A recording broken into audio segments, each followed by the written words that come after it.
네, 안녕하세요. 국어과 교육론 2 수업 지도 계획안을 발표하게 된 오도훈입니다. 저는 김은석하고와 함께 발표를 준비했는데 PPT 영상을 합치는 도중에 문제가 발생해서 제가 그냥 처음부터 끝까지 발표를 하고 같이 발표를 준비했던 자료는 PPT로 따로 학습 자료실에 올리도록 하겠습니다. 죄송합니다. 그럼 발표 시작해 보도록 하겠습니다. 먼저 수업에 대한 개관부터 살펴보겠습니다. 저희는 먼저 단원을 봐주시면 6학년 1학기 4단원 주장과 근거를 판단해요. 1, 2타시를 선정을 했고요. 해당 차시의 학습 목표는 타당한 근거를 들어 알맞은 표현으로 논설문을 쓸 수 있다. 또 성취 기준으로는 적절한 근거와 알맞은 표현을 사용하여 주장하는 글을 쓴다. 즉, 논설문을 쓰고 논설문이 무엇인지에 대해서 알 수 있는 수업입니다. 이런 수업 시 초점을 두어야 할 부분, 주의해야 할 점에 대해서 살펴볼 텐데요. 먼저 첫 번째로 학생들의 흥미와 적극적 참여를 유도하기 위해 논설문의 주제는 일상생활이나 학급에서 찾는 것으로 하였습니다. 또 두 번째로 거기에 더해 작성한 논설문을 가지고 토론 수업을 진행하기 때문에 여러 의견이 나올 수 있는 주제를 선정하는 것도 같이 고려하였습니다. 세 번째로는 논설문 작성에서는 주장에 대한 근거만을 제시하지만 해당 수업은 토론 수업을 연계함으로써 내 주장에 대한 반론 그리고 대반론까지 한 번 더 사고할 수 있도록 교사가 안내자의 역할을 하며 도와주어야 합니다. 두 번째, 수업을 위해 알아야 할 지식입니다. 논설문에 대해서 알아보아야 하는데요. 처음으로는 논설문이란 주장과 이를 뒷받침하는 근거로 이루어집니다. 그리고 또 논설문은 서론, 본론, 결론의 3단 구성을 가집니다.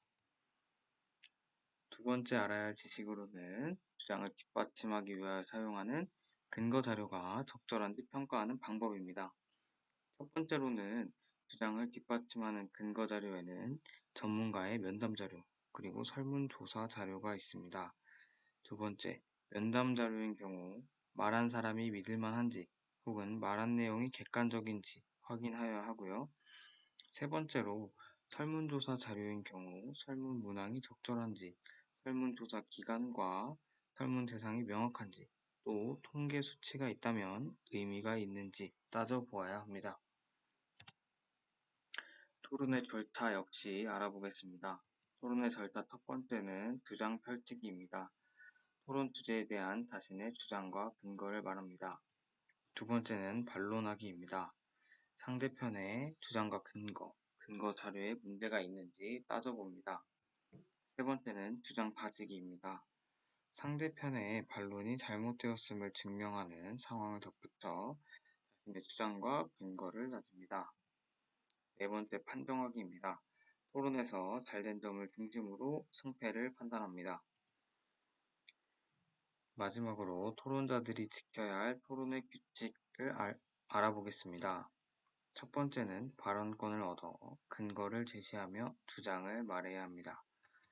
두 번째로는 상대의 의견을 끝까지 예의 바르게 듣고 말할 때는 이성적으로 침착하게 말합니다.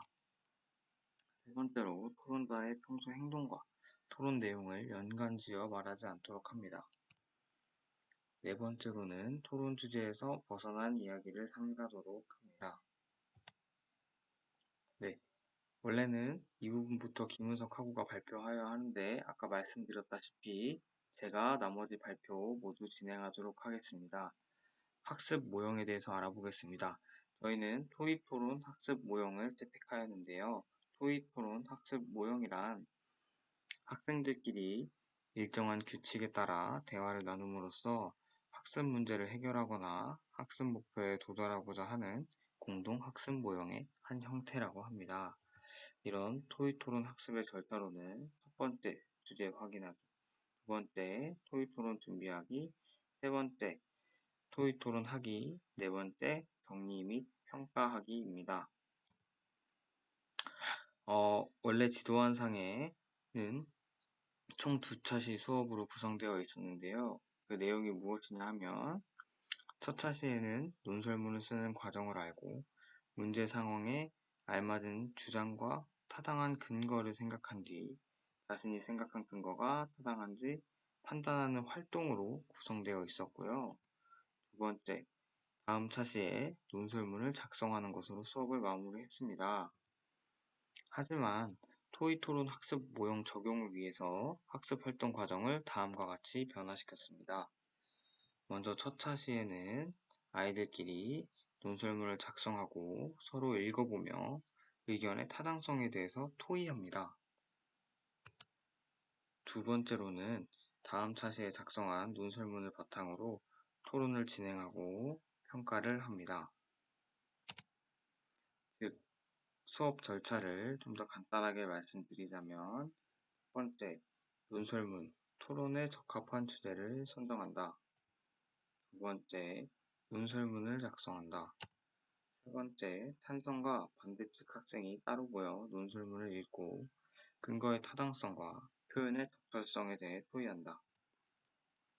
네 번째, 토의한 내용을 바탕으로 토론한다. 다섯 번째, 수업을 정리한다입니다. 다섯 번째, 평가입니다. 평가는 자기평가와 동료평가로 이루어지는데요. 논설문의 주장과 근거가 적절했는지 자기평가와 동료평가를 시행합니다.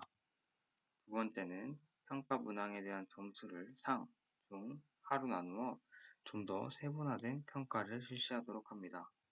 세 번째, 평가지의 마지막에는 피드백으로 자신과 동료에게 해주고 싶은 말을 적습니다. 네 번째, 교사는 평가와 피드백이 수업의 마지막이 아니고 다음 수업을 위한 시작 단계임을 인지시켜 주어야 합니다. 마지막으로 해당 수업을 계획한 이유에 대해서 말씀드리고 발표 마치겠습니다.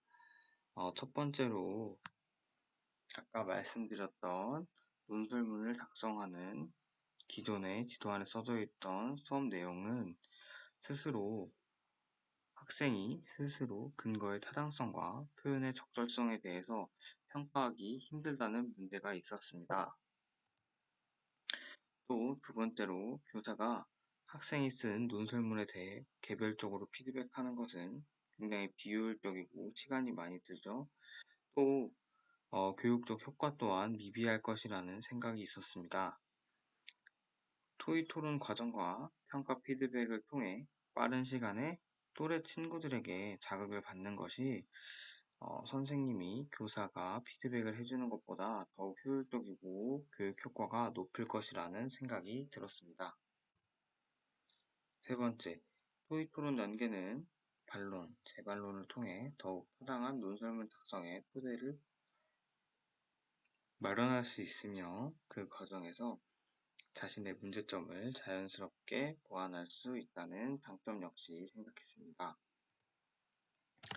마지막 네 번째로는 토의 토론 과정에서 경험할 수 있는 여러 사회적 경험들은 아이들의 사회성 신장에 도움을 줄 수 있습니다. 서로 의견을 나누면서 상대방을 배려하고 상대를 존중하고 또 나의 주장 역시 남들에게 이야기함으로써 사회성 신장에 큰 도움을 줄 수 있다고 생각했습니다. 이는 의사소통이 이루어지는 다양한 요소를 고려하여 품위 있고 개성 있는 국어를 사용한다는 국어과 교육과정의 목표를 이루는 것에도 어느 정도 도움이 된다라는 생각이 들었습니다. 이상입니다. 마지막으로 발표에 사용한 자료의 출처 말씀드리면서 발표 마치도록 하겠습니다. 감사합니다.